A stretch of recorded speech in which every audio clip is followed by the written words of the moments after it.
Hi, everyone. Welcome and welcome back to week 8 of Pittsburgh CLO Close-Ups.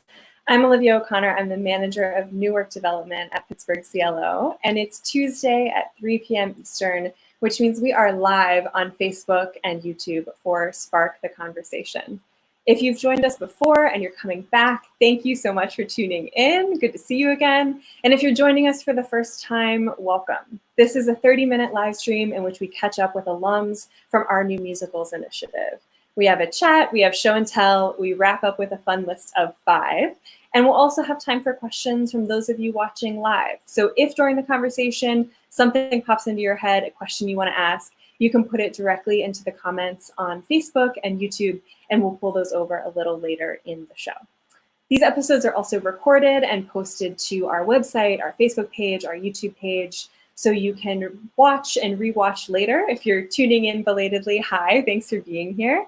And please do like, share, and subscribe. So today we are joined by the writing team of The Perfect Mate, Dan Lipton and David Rossmer. The Perfect Mate began its journey at CLO as a commission, and it's been developed across 2 of our New Works festivals. First in 2018 as a raw read, which is an early sharing of scenes and songs.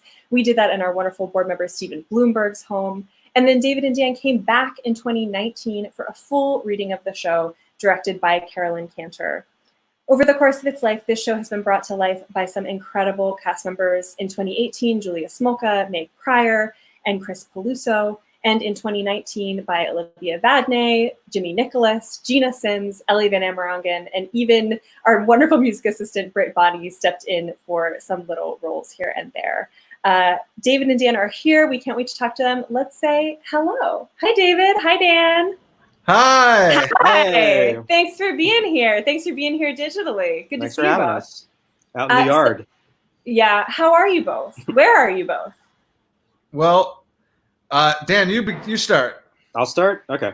The red background gets to go first, right? I like it. It's vibrant. I picked the background to match my shirt. I'm in Long Island City, Queens, where I live with my wife. And it's a glorious, hot, sunny day. I just experienced it with a mask on. Yes. I know as it gets hotter, the masks are going to become more and more of a challenge, but we're going to do it. And David, where are you joining us from today? I'm also in New York City. I'm in the up west. Although my wife and child, my baby is about to turn 1 year old, and we're all hunkering down in the city and hanging tough, and yeah. Congratulations. Do you have, were you going to do a big birthday party before this? Have you adapted birthday plans? No, because I don't remember my first birthday party. So what are we gonna? And I see some people get a smash cake, and I don't want her to eat that kind of thing. You know, what's a smash cake? What's a smash cake? Is like a cake that you literally get that the kid can just smash and have fun with. Oh wow! And, but then they eat it, and it's just full of sugar, and we're just feeding her food. Right. Yeah, and sugar in a closed apartment when you can't leave is probably not a great idea. I already feel like how did you teleport from there to there? Yeah. But no, none of that extra, sugar and stuff like that. We're, once you have sugar, you can't go back. It's true. It's true. Well, happy early birthday. And this will be a very memorable birthday that you can tell her about much, much later in her life. You just need one good picture of your first birthday, I think. So as long as you get one good picture that you can reference forever, you're good. Oh, she's a ham. There's the pictures, videos. She'll have plenty of things I can blackmail her with later on. Great.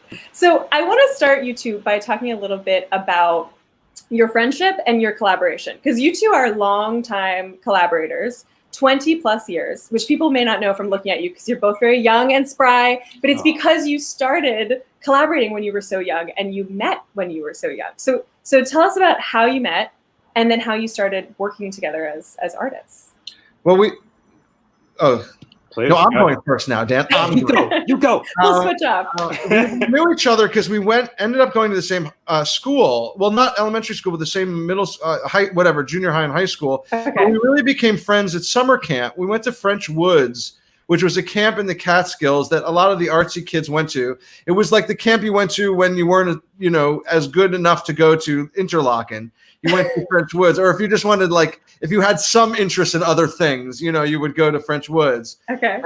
And that's when we really started to. I was finding my way artistically, and Dan was already like a musical genius child. But I sort of latched on to him, and we started to write, and even wrote a show for the middle campers, or maybe we wrote the opening number for a show for the middle campers. Oh, wow. And we thought they were honoring us to let us to write them a 15-minute song for free. But, it was really because they had so many kids that they needed, to wrangle 40 kids into one show. Wow. And so that was our first experience writing, and we always had similar tastes, and we both liked music that wasn't just, Oklahoma and show tunes. We had like a really eclectic taste in pop music and popular music. And so we got along very well. I feel like, Dan, you can retell the stories swimmingly, and we began to write together, and then that just kept going. Okay, Dan, your rebuttal to this story, is this accurate? Wow. No, I mean, that's pretty accurate. I was going to say we met in nursery school and started writing when we were 3, but but I think he was a little more accurate. We did start writing at French Woods at the camp together, and then we went our separate ways for college. Dave went to Penn State, I went to Northwestern, and then what was funny, and it just kind of naturally happened, that at Northwestern there's a big student-written show called the WAMU Show, and when I got there, it was kind of, I don't want to say it was on the outs, but it was definitely not something that was like the cool thing to do. There were not a lot of students writing for the student-written show, basically. So I kind of saw an opportunity of, well, I write and I'm interested in doing this stuff. So I started writing for the show, and there were just so few people writing for it that I got to write a lot. Like, I got to write the whole show. So by the second year I was doing that, I just pulled Rossmer in, even though he didn't even go to my school. And we started writing stuff for my college show. And so that to me was really the beginning of things for us, because that WAMU show at Northwestern, it has you get to see your stuff done by a huge orchestra and a full set, and it's the production values are really great. So we got very spoiled very early, actually, because the first things that we wrote were really done on like a huge scale, which with cast albums too. Really? Oh wow! Yeah. Are those? Can we find those somewhere? Maybe. Okay. If you look really hard, on my hard drive. Let us listen to it and make sure we can put it out there. Yeah, exactly. Great. But then the other part of how it links back just a little bit to the piece that you guys commissioned from us. The first summer after college, I stayed in Northwestern and worked in Evanston for the summer. And David came out and lived with me for a few months, so we could start actually writing. We wanted to start writing something so that when we both moved to New York, we had something kind of already going. Mm-hmm. And so we started that in that summer. And 2 of my roommates worked at a candy store in Evanston called Joan's Sweet Shop. And it just so happens that we loved that candy store. And we loved it so much that all these years later, we named the main character in this show, The Perfect Mate, Joan Sweet, after Joan Sweet Shop in Evanston. So I never knew that. Yeah, so that's a little Easter egg for you in our I in our love show. that. Oh, that's so fun. And you two are the rare collaborators that share credit across the board on all of your projects for book, music, and lyrics. So it really is that kind of shared writing collaboration. And I also should mention that you two have worked together in other capacities, because you both wear many other hats in the theater world. And I know recently on The Other Josh Cohen, which is another show that we at CLO love, had an off-Broadway run in 2018. David, you are the co-writer of that show with Steve Rosen. You also appear in the show. And Dan, you did music supervision or orchestrations on that, or arrangements on that? Orchestrations on that. Yeah, all that stuff. So you two have seen each other across your careers in so many different capacities. Do you still discover new things about each other, or is everything old hat by this point? Yeah, that's a great question. What did I just discover yesterday about David Rossmer? He's still late for everything. But now you have a great excuse because of the baby. That's right. Yeah, baby. I have no excuse because I have no baby. Yeah. what have we learned? Well, I'll say one thing. What consistently surprises me about David, and I'm guessing he would say the same thing, is musical taste consistently surprises me, because he actually will be the first one to tell you that he has no idea what's going on in pop culture. But and I'm more the person who's like, oh, new Taylor Swift, got to check it out. Right. But then he'll bring up some band that I've never heard of. You know, he'll bring up some band like Miniature Tigers, and I'll be like, there's not a band called Miniature Tigers.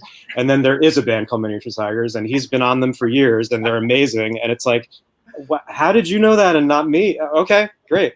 That happens a lot, actually. And it actually influences our writing a lot too, because as David mentioned earlier, you know, our inspirations in even becoming a writing team for theater were not quite Oklahoma. It was more like Pink Floyd, The Wall.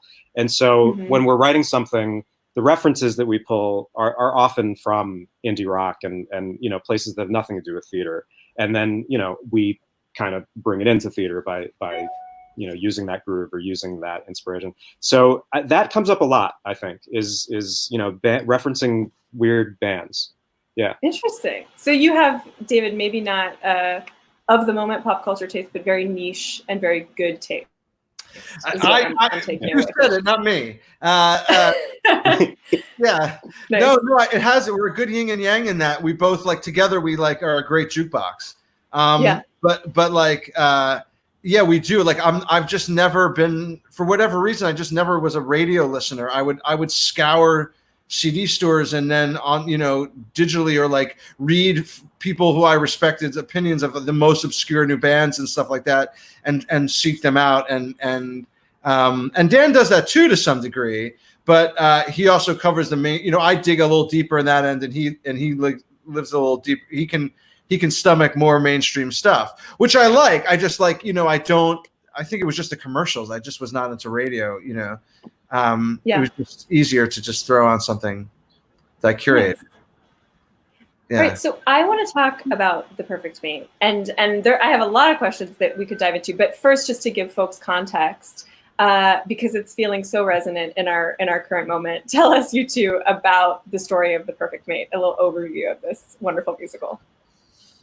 Well, it's. I was gonna say it's very bittersweet how appropriate it is, but it's also nice because it has absolutely nothing to do with this moment, but in a weird way, everything to do with this moment. It's a story that takes place about 100 years in the future, and you know, I think we describe it as sort of a Ray Bradbury-esque musical, and it's a comedy with a lot of heart and a lot of relevance to the kind of social isolation that's been going on even before this pandemic. And, you know, in many ways, how we really never leave our boxes. And, you know, in this world, every wall is a screen. And, you know, the music ranges from guitar folk to DJ'd kind of trip hop and everywhere in between. And it flows from one to the next, because that's how we envision music sounding. You know, it's not going to be like Space Mountain Ride at Disney. It's going to be some eclectic mix of a million things. And so we use that to tell the story of a woman who has sort of in that time, old-fashioned sense of love, and really was longing for a connection with one person. At the same time, there's this Steve Jobs type character named Susan. Maybe Dan knows Easter egg of how he named her, but I can't quite remember. But I don't know if there's an Easter egg there, but happy Easter. We'll figure it out. We'll cut it in. But she runs this company, you know, this mega corporation has created the perfect mate for women. At least for now, it's for women. And it's the perfect man. And they're in the prototype testing phase. And she gives, you know, they create this contest for everyone in, I believe, Ashland, Oregon, because the California coast has unfortunately gone into the water over the last 100 years. And that's now the new, you know, Silicon Valley. And they make this contest for the residents, for anyone who wants to try it out. And Joan enters and wins. And it's the story of her trying to figure out what perfection means in relationships. And it's done in a funny way, and it's also in a heartfelt way. And then she eventually feels like, is there even a robot right for me? And sort of expresses feelings we all do about how hard it is to find love, and how sometimes what we think we want is different than what we actually do want. And the whole thing ends with this very beautiful conclusion, which we won't reveal, sort of where she figures out what love really means to her now or in the future. And this is the last thing I'll say, and Dan can color commentate, is that we wanted to write a show that didn't, every futuristic thing we've ever seen was sort of post-apocalyptic, sort of cautionary tale. And I think we imagine the future, and Black Mirror sort of a little bit sometimes hits on this in a way that it's actually, the toys change, but we're pretty much the same way we're asking the same questions now that the ancient Greeks did in their plays, and why those feel relevant, and that some things made the world better and some things didn't. But who we are as humans doesn't change, and that's also reflected in the music. Mm-hmm. Yeah, I mean, he really covered a lot of the bases there. I guess I would add, it's a small musical because the Spark Festival is all about commissioning small musicals, and so it is very focused. It's a one act. It is intended to play like a Black Mirror episode or like a Ray Bradbury short story.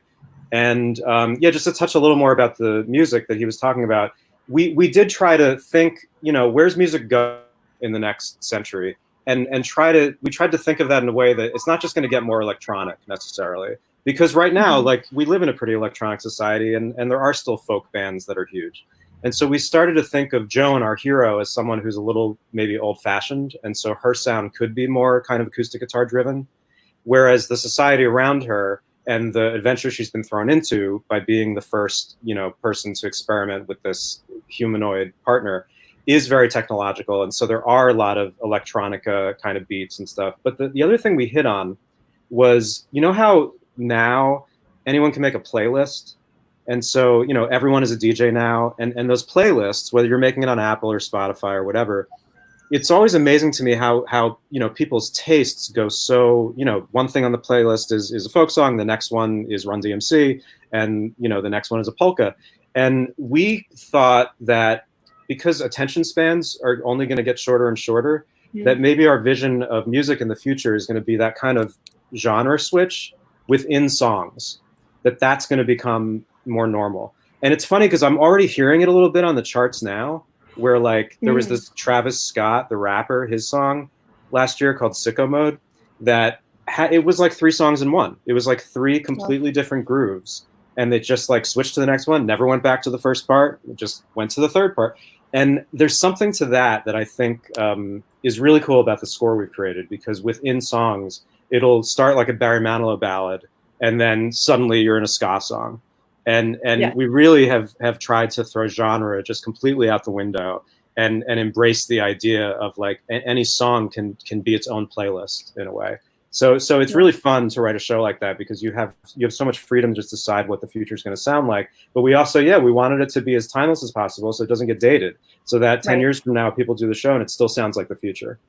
Yeah, well, and that's one of the hardest things about writing about the future. And I give you guys huge props for how ingeniously you have mixed styles in this world. You've created a new vocabulary in this world, because one of the struggles is you have to be predictive to some extent. Like you said, Dan, what will music sound like in the future? But I think the other thing that maybe we don't always give really great future stories credit for is how deeply they understand the present, and how you kind of extrapolate that to something that feels both familiar and innovative. And I think you do that so well in the show. And I also know like our marketing team still 10 plus and yay, which is like 10 plus is great in this world, and yay is like the yes or yeah of this world. That lingo has stuck in our office, and That's it's so now, cool. a year or two later.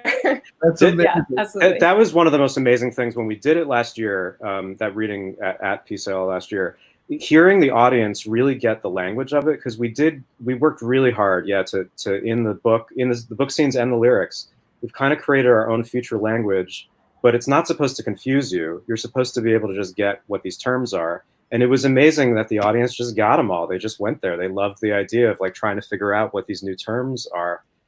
That's, again, it's one of the more fun things about doing something that's set in the future, that you get to set your own rules, you know? Yeah, absolutely.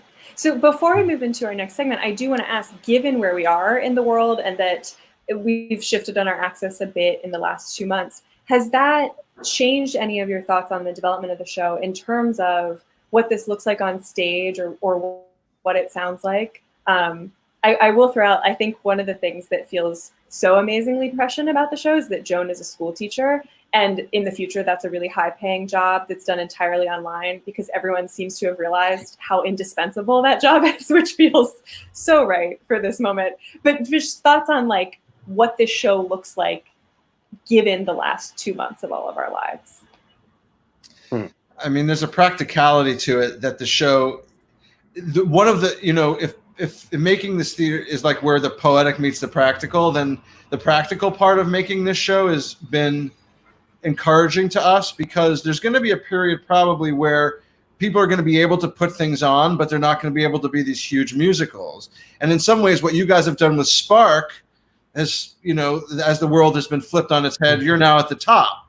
And, you know, other theaters are going to need to find shows that feel full and feel like full meals that are also able to be done. And that's the nice thing about The Perfect Mate, is that it really is an all ages type show, because there's people can relate to any of the characters within it, but at the same time, they don't really interact very much, or they don't need to be sort of on top of each other. There's cool effects digitally and like screen wise and stuff that can be done. And the music, you know, you can really use tracks, because the idea is it can be almost like a DJ spinning the score.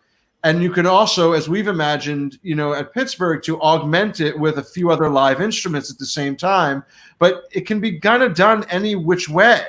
And other than that, it's a really, because it's about how much time people spend in their homes, much of it takes place in their home. Even though they go to other places on the screens, much of it takes place there. So it's a very practical show when you can do something with 5 people, that includes a band, that feels like a full thing, that is a full thing, but you know, is also eminently doable in that sort of middle period, which I'm assuming will come. In terms of envisioning it, I don't know. What do you think, Dan? I mean, to me, it's funny, as you mentioned, like, I thought, you know, instead of people being like, oh, that's so cool, you know, a future where it's actually happening, you know, so it's like we're happening. Present. Wow, we really can't tell the present.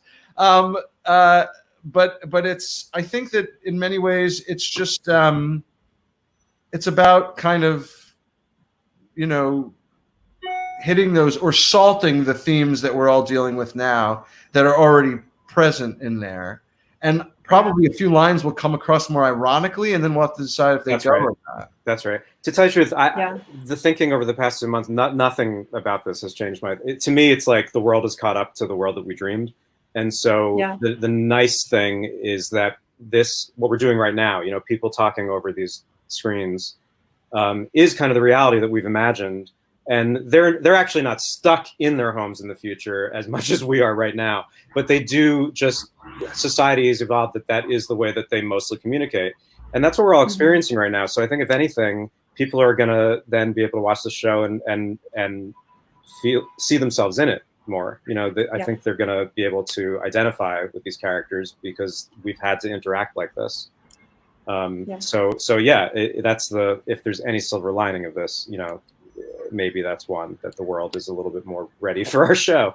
It's also absolutely. It's also interesting that, you know, in a lot of meetings I feel like I have now, people ask, how are you going to incorporate our present situation into the show?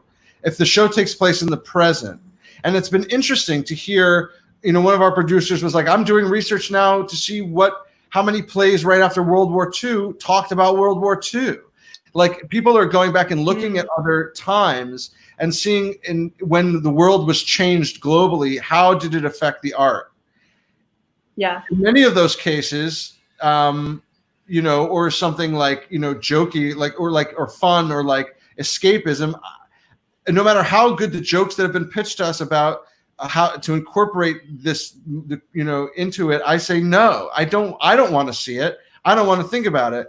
The nice part about this show is because it takes place 100 years in the future, we don't have to address it at all. We're so far removed from it that if we want to address it, we can do it in that kind of parable way, that the Crucible talks about McCarthyism, that we talk about, like you said, the present in our futuristic show, but we don't have to deal with it. And I think that's better because I, for one, don't want to come out of this and see like retrospectives on it, at least not for a decade. Yeah, absolutely. Well, I think for audience members, like we're all going to be carrying that into the theater with us. And so we probably don't need an explicit reference to be able to feel the resonance of the show. Right. I'm really excited to see what happens next with this. And I know we are in conversation with CLO about how we might be able to support some next steps. So we're really looking forward to that. And now, folks, we are going to move into our show and tell segment in which we will turn the screen over to graphic. David and Dan. We do have a graphic. Thank you, staff, for our graphics. And we're going to turn the screen over to you two to show us and tell us something. Who wants to go first for show and tell? Dave should go first. Okay. David, let's do it. Okay. I'm going to show you something. I'm going to show you something that has developed through the years. Both Dan and I are collectors, so that's our theme. And you may go running, screaming, and think, "Why does a grown man have this?" But I'm going to show you anyway. This is a very large and extensive PES collection. Now, the way this plays into is that oftentimes we will pull some of the PES characters off of the stands to play out scenes on the, as we're writing long sequences, that need help. Trying to get them all. They keep going. Anyway, the thing is that I don't even like PES. What happened is, this all started when I first moved, when Dan he had 12 PESs behind his mirror when in that fateful time he talked about where we started writing in Chicago. And I went out for one birthday, we were poor, and I bought him like a bunch, and I thought, this is fun, I'm just going to get some for me. So I bought myself some, and I came back to my first New York apartment, and I put out 5 or 6 PESs on the coffee table, and everyone would come over to our apartment. It was like the hangout apartment. They would be like, "That's a lot of PES." And so as housewarming gift, they would just constantly bring over any PES they saw, and this is what has accumulated through the years. I don't even think I've bought 5 of them. But there you have it, hundreds and hundreds of PES. And I said to my wife when we moved, I said, "Is this time to put this away?" She went, "Nope, keep it out." Wow. David, I have to say, like, when you said, "I'm going to show you my PES collection," I did not anticipate. I know. I just did not anticipate.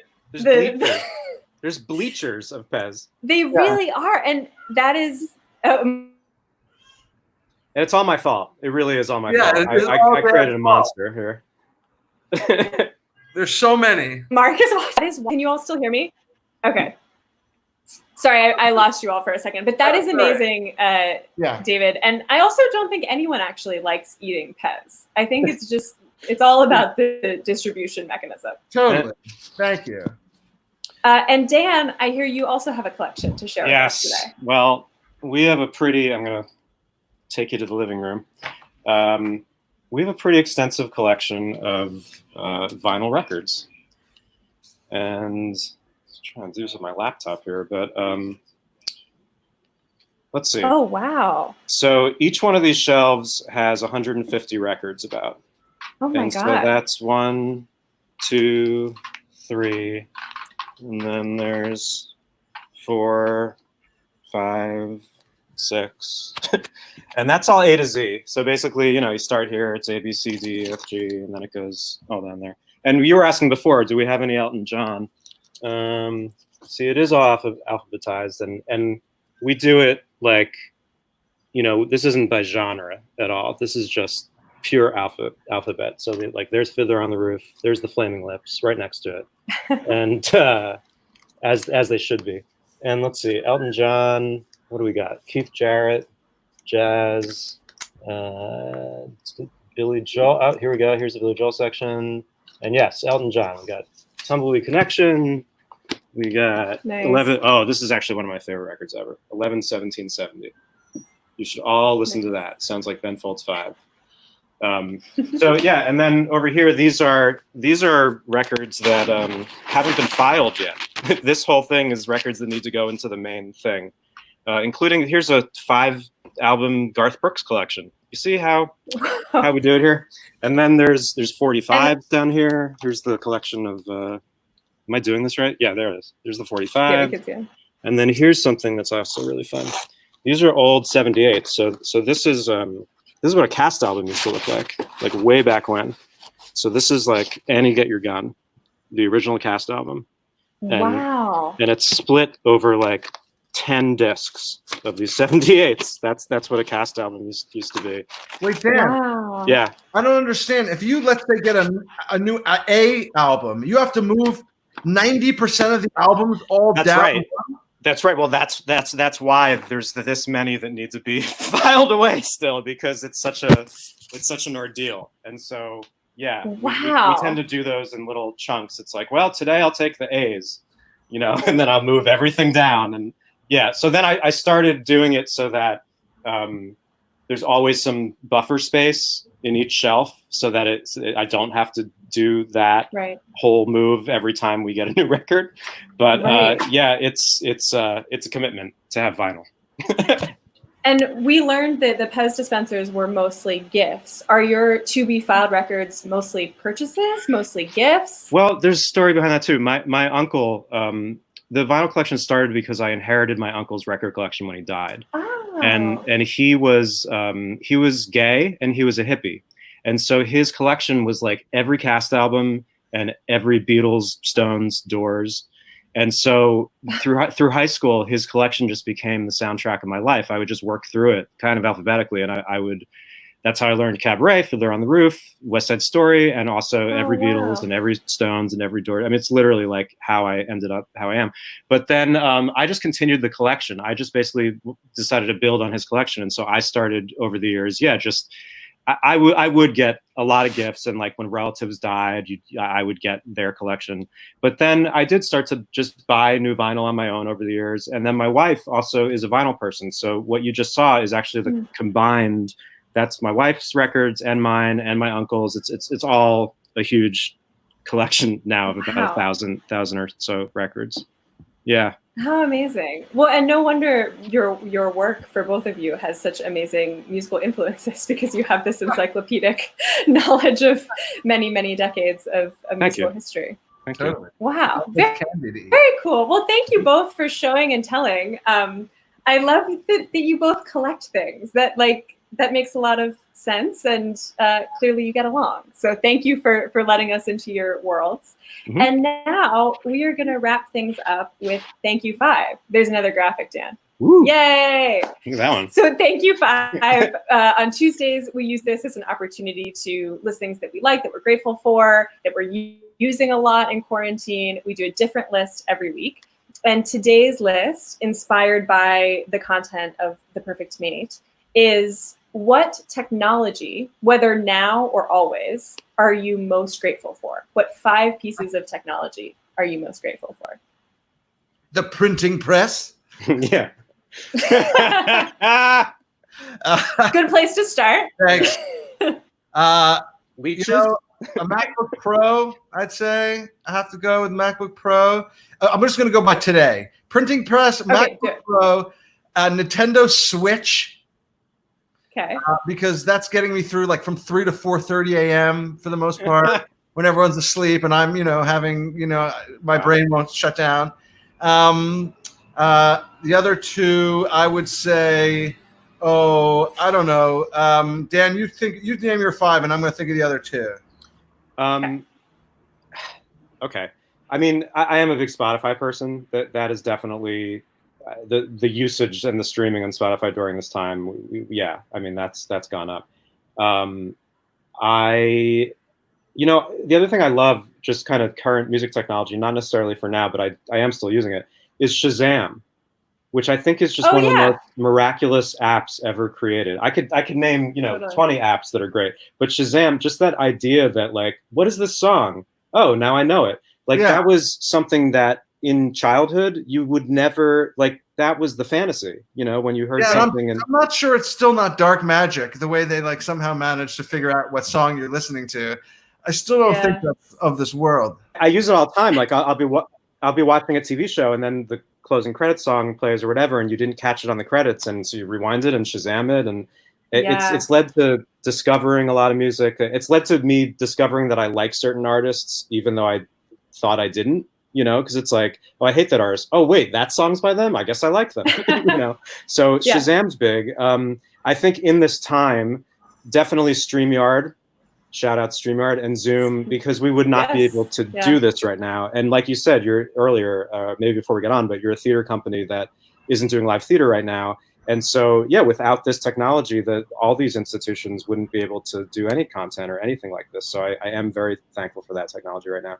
The only other thing I guess I'd say, and I'd lost count, is just peanut butter and chocolate. Great. Just anything peanut butter and chocolate. Yeah. Yes, I know that's all technology. I'll count that as a technology. That gets better. You have one more. One more, Dan. Well, vaccines. Let's just say I'm hoping for a vaccine. Vote for science. Oh my gosh, yes. Great answer. Yeah. David. Technology. Yeah. All right, I'll add Alexa. What are your last two, David? Alexa? Okay. Alexa. Simon says, I love Spark. I love Spark. Yay. Oh, we were endorsed by Alexa, everybody. I've become addicted to her. Oh, and the hue lights. We love the hue lights. Oh, yeah, where you can change like the whatever tone. color you want at any moment to express your mood. And we literally have them all over the apartment. And now we just and it's attached to her, whose name won't be mentioned, so that I can just be like, make it green in here. And then it's green. And I don't know, that will never get old to me. Yeah. Wow. Well, those were great lists. Thank you both. Lists. I feel like we are living. No, they're great lists. All right, they're okay. Listen, they're great lists, and I feel like we are living in the future in many ways. So it was a great time to talk to you both, and thank you for sharing your afternoon with us in the midst of these strange times and giving of your time and of your insight. We really, really appreciate it. Thank you so much. Much love to you guys into Pittsburgh. Yeah. Thank you. Good to see you both. Yeah. Bye. Bye. And thank you all so much for joining us. Next Tuesday, we are going to be joined by Joe Domensic and Christina McCann. They are the writing team of, among many other things, our recent Gallery of Heroes show, Beyond the Moon. This Thursday, tune in at 5 o'clock for Cocktails and Conversations with Mark. He's going to be chatting with James Snyder, CLO family John and Maddie Dick, and Drew Lee Williams. I also want to mention, you'll notice below me today a new scroller. You can now text to give at CLO. You can text CLO to the number you're seeing right now, 243725, to donate to our Raise the Curtain campaign. If you can donate, we are so grateful for your contributions. And to all of you who have already contributed to CLO, thank you so, so much. We truly appreciate the generosity of our community and our supporters during this time. I also want to say thank you, as always, to Steph for our wonderful graphics and to Becca and Sid in our control room. Hi, Becca. Hi, Sid. Thank you for running things. And thank you all so much for supporting the arts in Pittsburgh and Pittsburgh CLO. We'll see you next week.